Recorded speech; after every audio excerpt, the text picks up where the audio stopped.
poor maintenance, a bad preventive maintenance.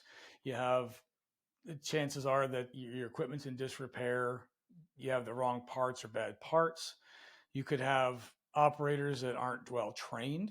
All a problem. You could have mechanics or your maintenance people that are not trained on how to maintain the equipment.